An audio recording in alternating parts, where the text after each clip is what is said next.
Dear Sadhguru, it is well known that desire is the cause of all sorrows and tension. But being a wife and a mother, being a wife and a mother, I can't get rid of these desires. I seek your valuable advice in this regard. Thank you.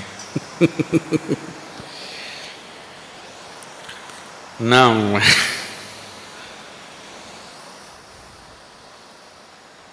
it's not because you're a wife, an internal mother, that your desires have come.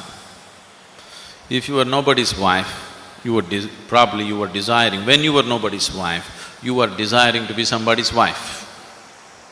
Now that you're somebody's wife, you desire to have a child and become a mother. Now that you have a child, now you are saying, it is these two entities which is making me desire. It is not true. If you were nobody's nothing, even then your desire would still burn within you. Is that so? Yes or no? If you are nothing to nobody in the world, still your desire would burn, isn't it? So please don't think your desires are because of your child or your husband or your family or whatever. Anyway you will desire, because that's your nature. Now, you made a statement in the question that desire is the source of all misery. Desire is not the source of all misery. Unfulfilled desire is the source of all misery. Isn't it? Isn't it so? Desires fulfilled are the source of your joy.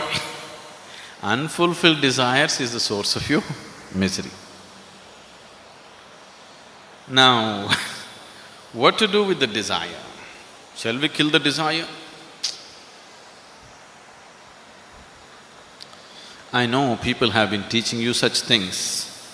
You must kill all your desires. Unless you destroy your desires, your misery will not go. These teachings have come to you, isn't it? Now, if you want to destroy all your desires, all you will have is, you will have a great desire to destroy all your desires. And you will remain eternally unfulfilled. I don't want any desires. Is this a desire? Is this a desire or no? Yes. So, if you try to play tricks with this, it's not going to work.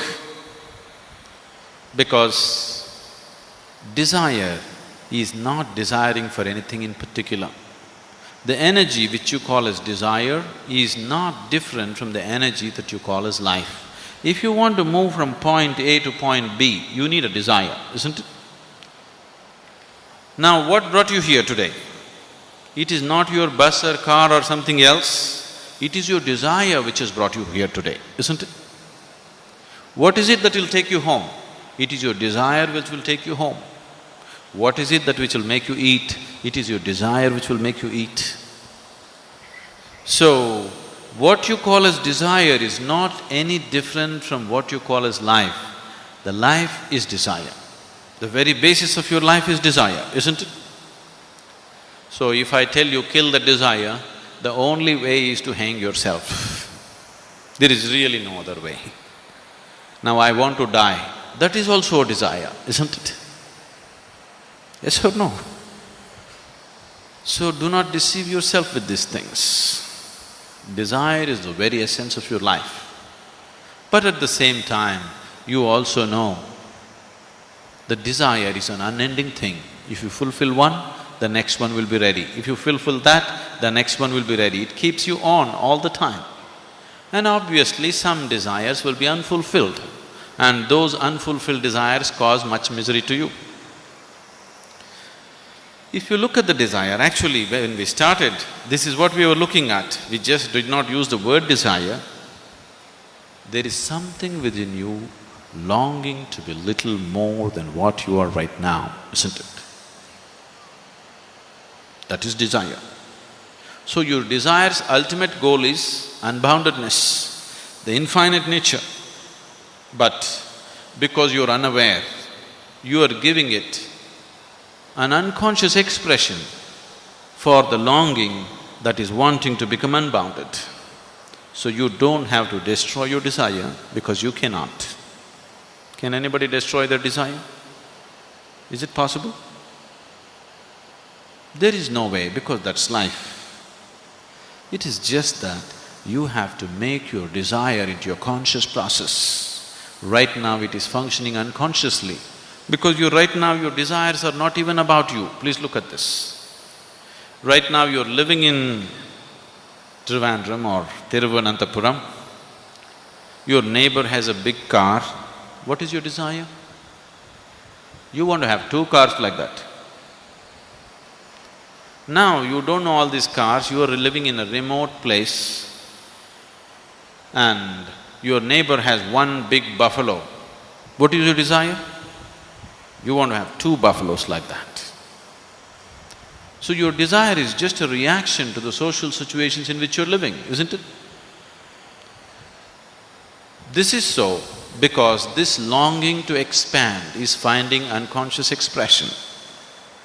If you make your process of desiring into your conscious process, then desire is no more a problem. Desire is a wonderful vehicle which will take you places. Even if you want to reach the ultimate, you need a desire, isn't it? Yes or no? Anyway, the desire in you is longing for unboundedness, it is longing for unlimitedness, it is longing for the ultimate nature. You just have to bring awareness to it. If you bring awareness to your desiring process, it is a wonderful instrument. If it is finding unconscious expression, then it makes you run like madman. All the time it keeps you running endlessly. So, being a wife, being a mother, it's extremely important. Now that you're a mother, not a small responsibility. You brought another human being into this planet. Now what kind of human being you produce is a very huge responsibility, isn't it? It is not just about reproduction. What kind of next generation you create is in your hands as a mother, isn't it? Yes? What kind of people are going to live on this planet in the next generation is decided by the mothers of today, isn't it? When such a responsibility you have, you cannot afford to live unconsciously. You must become conscious. Especially the woman must become conscious. It's very, very important.